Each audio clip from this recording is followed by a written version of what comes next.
Hey YouTube family, what's happening? What's happening? What's happening? Good morning. I hope everyone is blessed. We're gonna get right into it. In our last video in the suicide series, I talked about what happened in terms of the girl cheating on me and who she cheated with, how I found out, what caused so many problems for me. So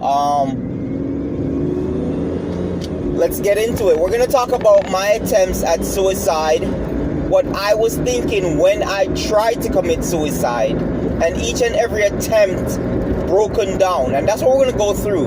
We're going to see if we can look at triggers, not just for me, but for all the people who commit suicide, all the people who try to commit suicide, or all the people who attempt to commit suicide like myself. And I'm thankful that I still have life today. I'm thankful that God has stopped me, God has kept me, God has given me family and friends that really built a strong backbone into me since that incident, because ever since then I have not thought about suicide. And my friend on YouTube, what's your name, Janard?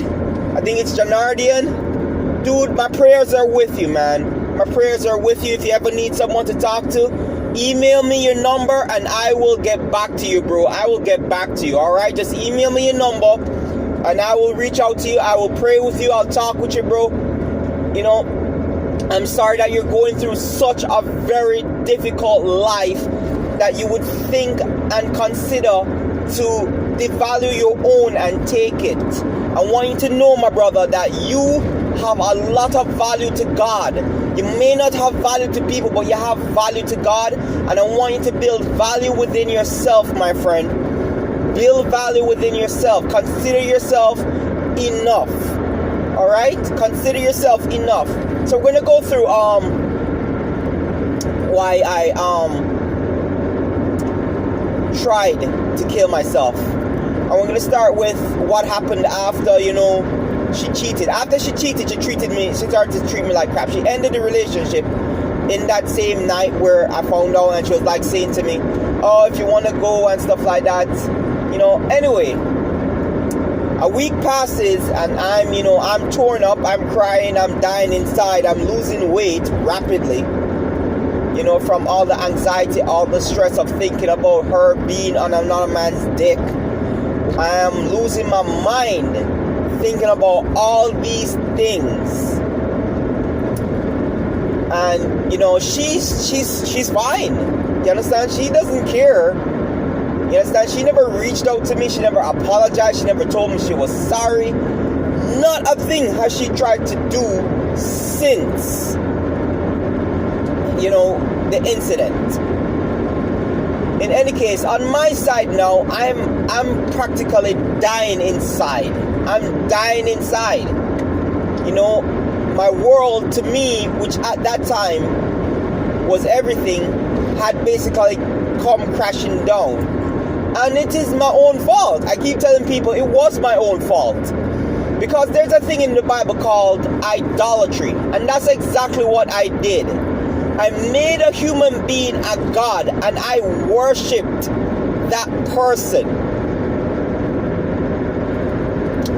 And because of that, God showed me exactly what type of person I was putting my trust, my all, and my worship in. And that person tore me down. That person destroyed me. That person did all kinds and manner of evil against me. As the weeks went on and I tried to heal, crying, everything, I couldn't get over it. I started to spend more time with my friends again. I was like, one night, I was basically laying in bed and my phone rang and it was her. In a way, I was delighted, but in a way, I was also very much so afraid. Because I didn't know why, and I didn't know what to expect. So my heart was once again beating outside of my chest. When I answered the phone, people were having sex. I heard a girl having sex, guys grunting, things like that. And then I heard a pause, and the guy was like, "You hear that, dude?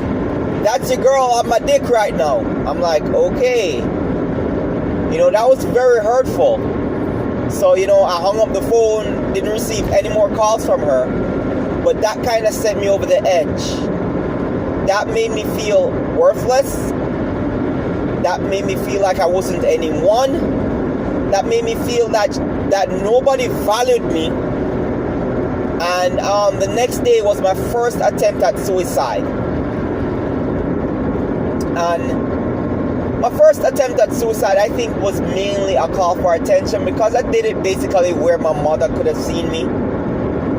She stopped me, and she was praying for me, and she was crying and stuff like that, and she was saying that, you die, and even if that girl cries, she's gonna cry for a moment, but then she's gonna move on with her life. And that didn't resonate with me yet. It's gonna resonate with me though, because it wasn't the last time I was gonna hear something like that. So, the first time I tried to commit suicide, I just thought that I wanted to end it all. I wanted to end it all because I thought that I could get revenge in terms of people would hate her and probably kill her for what she did to me.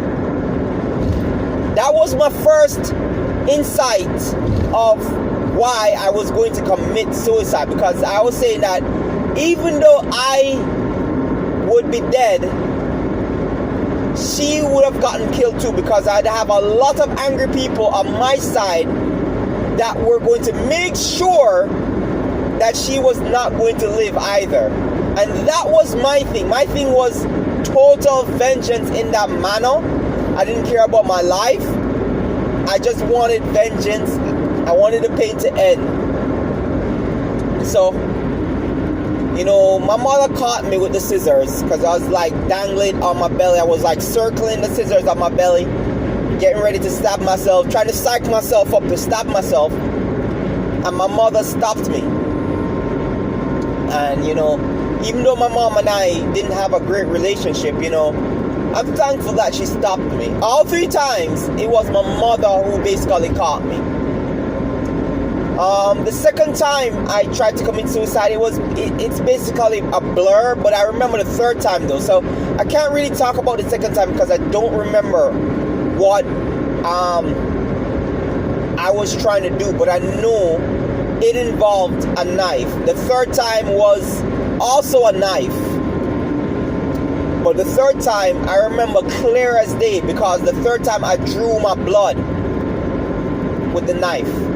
And I probably still have the marks on my wrist for it. You watch a lot of these movies, and as I was saying before, sometimes you have to be careful too what you feed your mind with, because some of these movies, they're not always good for you. You know what I mean? So, the third time, I slashed my wrist. I slashed both my wrists actually. Didn't slash it deep enough. I didn't know what I was doing. I didn't know what was the effect of what I was doing. But all I know is that at that point in time, I just wanted to die. The third time I'd actually had enough. And I wanted to just be over with my life, because I said to myself, it was too painful for me to live it. I could not withstand what I was going through at that time. It wasn't about her. It was just mainly about me. I didn't care about anything. I didn't want any attention. I just wanted to stop feeling pain. And I felt like if I had died, all the pain would come to an end, and I would be at ease. My soul would be at ease. Everybody would be fine, and I would be out of the way, and things like that. And my mother caught me. My mother caught me that third time after I slashed the left hand. At that time, I started with the right because I'm left-handed. So I started with the right hand, and I slashed the right hand, and then You know, when I realized the right one was gushing with blood, I went for the left hand.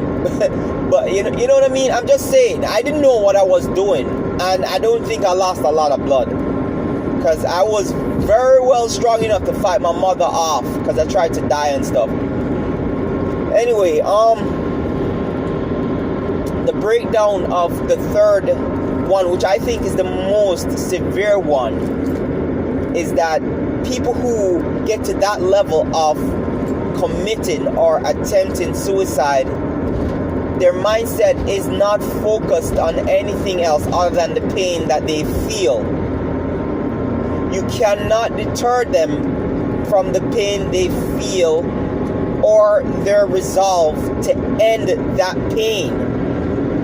Let me repeat that. You cannot deter them from the pain, the immense pain they feel, or the resolve within themselves to end that pain. And that was my mindset. My mindset was that I just wanted to rest. I was done with the pain. I was done with being hurt. I got very quiet. I got very submissive to people. People wanted me to go here, I went here. People wanted me to go there, I went there. People wanted me to have fun, I faked having fun because I did not want to alert anyone to what I was doing. And this is why I said in my previous videos that when somebody jokes about suicide or when somebody is depressed, it is not when they're fully super duper sad that you should be watching them. It's when they're smiling, because they're not smiling out of genuineness. They're smiling out of fakeness and to not draw attention to themselves so that they can do what they must in order to end their pain. And that's what I did. You know, I basically did that. And I want to just be very, very clear about all this stuff in terms of suicide for a lot of people. You know, I understand how some of you may feel, because I was there 3 times in a row, you know, over one situation. And it's not right. First of all, let me speak about some things that, you know, people don't talk about. It's not right what happens to people. It's not right what you probably went through to get to the point where you feel like you must take your life. It's not right that people have done wrong to you and have not apologized about it. They show no remorse. They do not care.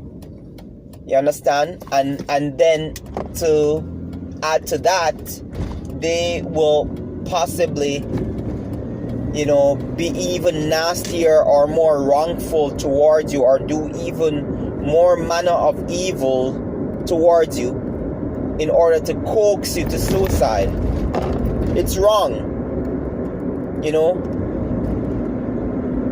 But a part of healing, which is what my next video is going to be after I'm done working, a part of the healing comes from taking responsibility and finding strength where there is no strength.